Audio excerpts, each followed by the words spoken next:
Hello students, I am Clementia Yadav and today we will be studying the first chapter from your history textbook, which is Historiography Developments in the West, Module 1. In this video, we will be seeing the following subtopics: Traditions of Historiography, Modern Historiography, and Development of Scientific Perspective in Europe and Historiography. Let us first understand why is history written. The first objective of writing history is to understand the chronology of past events. By chronology, we mean the arrangement of events or dates in the order of their occurrence. So, we want to know when what happened. The second objective of writing history is to understand their interconnections. How were the past events related to one another?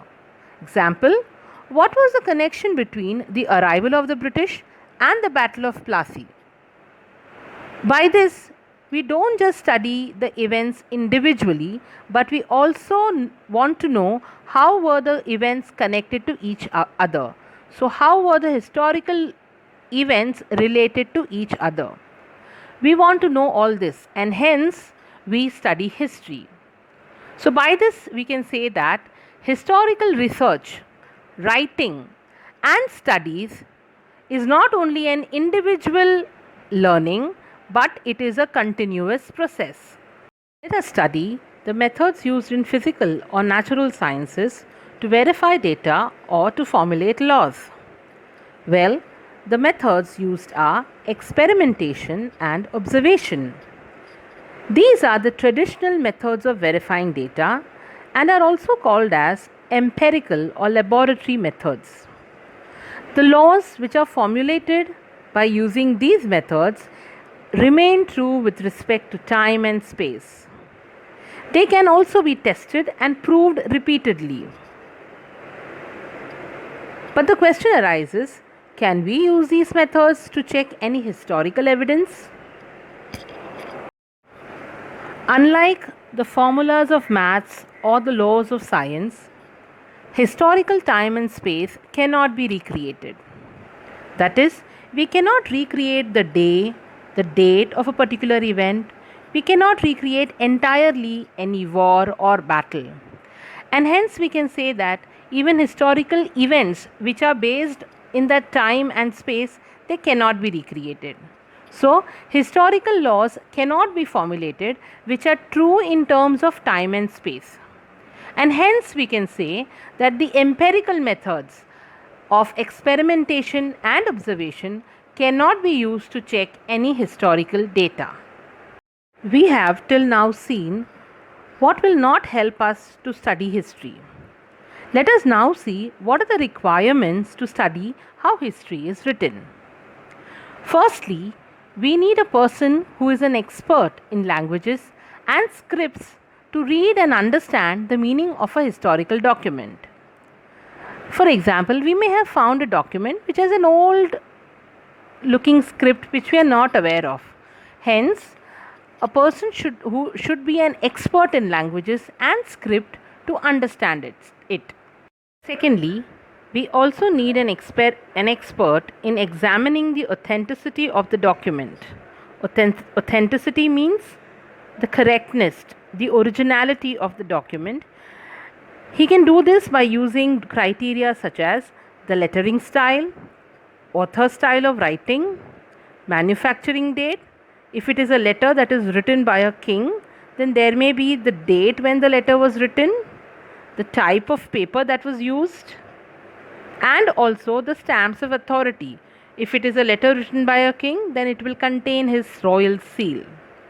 After doing all this, the expert will further scrutinize it with the help of relevant historical references. He will compare it with other historical references and see whether the document is true. Along with the expertise, there are some other disciplines or subjects which are helpful in historical research. Archaeology, which is the study of history with the help of materials found in excavations. Archival science, which is the study of history with the help of a collection of documents.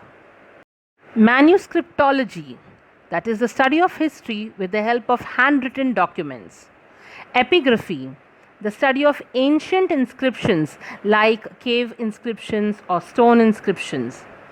And analysis of lettering styles. Linguistics, which is the study of languages. Numismatics, which is the study of coins. And genealogy, which is the study of lineage or of dynasties, like which kings were ruling and after them who came. Suppose if we have the Gupta dynasty, who were the kings of the Gupta dynasty, which king came first, and after him which king came. This is the study of genealogy. Let us study the historical research method. That is the steps of writing a historical narrative. Step 1. Formulating hypothesis. That is assumptions. Step 2. Critically examining various sources of history. So we search the sources of history, that is the oral, written and material sources, and see if we can prove our assumptions. Third, examining relevant references of the available data. Whatever relevant reference we have found after searching the sources of history, we have to examine it deeply. Fourth, collecting historical information, highlighting the various processes that led to historical transitions. Historical transitions means historical change. Say for example, before independence and after independence. In 1947 we got our independence. So that is a change that happened. So this is a historical change, historical transition. Now what are the processes that led to this transition? What are the processes that led to this historical change? So we have to study whatever situation was there before independence and how did this independence happen. And then we carry out a comparative analysis. That is, we have to see the situations before independence and after independence and study it properly. Fifth step. The fifth step is understanding the references regarding time and space of the given historical event and also various conceptual frameworks used in historical research method. Time and space of the historical event. By this we mean, say for example, the independence of India in 1947. We have to understand not only in India, but we have to study the situation that was going around India in 1947 in other parts of the world also. Let's move on to the next step. Formulating relevant questions in view of the historical references. After we have written all this, we have found out information and we have formulated a narrative. After this, we prepare relevant questions as a self-check with the available information to see whether we are proving our matter correctly, to see whether the historical narrative is correct. So we have learned till now the historical research method, the critical examination of the historical resources, and the writing of the historical narrative. This writing of critical historical narrative is known as historiography, and a scholar who writes such a narrative is a historian. Let's now see the style of writing history. Before writing history, the historian first decides on the conceptual framework or the subject. That is, he decides a topic about which he wants to write. Then, he does not include every past event in his writings. For example, if a historian wants to write about the 1857 War of Independence, he will not include every event that has happened in the world in that year. He will only include those events which are related to his writing. Third step, he includes and interprets the historical events according to the concept or conceptual framework. That is, he will include and interpret all the events only which are related to his subject. He will not go beyond his subject. He is limited by the conceptual framework, by the subject that he has chosen. Hence, we can say that the style of writing of history depends on the conceptual framework, that is the subject of the historian. Let us now see that this concept of history writing, is it a modern concept or was it there even in the ancient societies? So, was there ever a tradition of writing a historical narrative? Well, it was not writing of history was not prevalent in ancient societies of the world. However, the ancient people felt the need to pass on the stories of life and valor, bravery of their ancestors to the next generation. So, in some form or the other, the ancient people also felt that they need to pass on their life, their habits, their practices to the next generation. They felt the need, and accordingly, we find that ancient communities all over the world used various means like cave painting, storytellings, singing songs, ballads, etc., to spread this information, to pass on this information. And these means of cave paintings, storytellings, and singing songs have now become the sources of history for modern historiography. Let us now study the characteristics of modern historiography. First, it should be based on scientific principles and begins with the formation of relevant questions. Modern historiography is based on scientific principles. That is, first, we form relevant questions regarding humans and how we have lived. Second, these questions are anthropocentric in nature, that is, the deeds and actions of ancient human societies of a particular period. The questions that we form are not based on our beliefs or our notions, but they are based on the actions and the deeds. And hence, this historiography does not suggest any interrelation between divine and human beings. The answers are supported by reliable questions. That is, they are not based on imagination, but we can rely and trust these questions.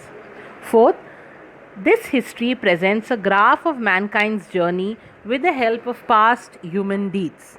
That is, this history gives a proper chronological events, proper chronological order, a graph of man's journey with the help of the human deeds that we have performed.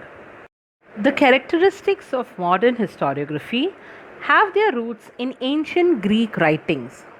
Herodotus from the 5th century Greece used the term history for the first time in his book The Histories. How historiography evolved and developed. Development of the scientific perspective in Europe and historiography. Before the 18th century, all European universities held philosophical discourses around divine phenomena. That is, whenever philosophers or professors had discussions, their theme used to be divine phenomena, that is about God or religion. But by 18th century, Europe had advanced in philosophy and science, and they now wanted to apply this scientific methods in history and historiography as well.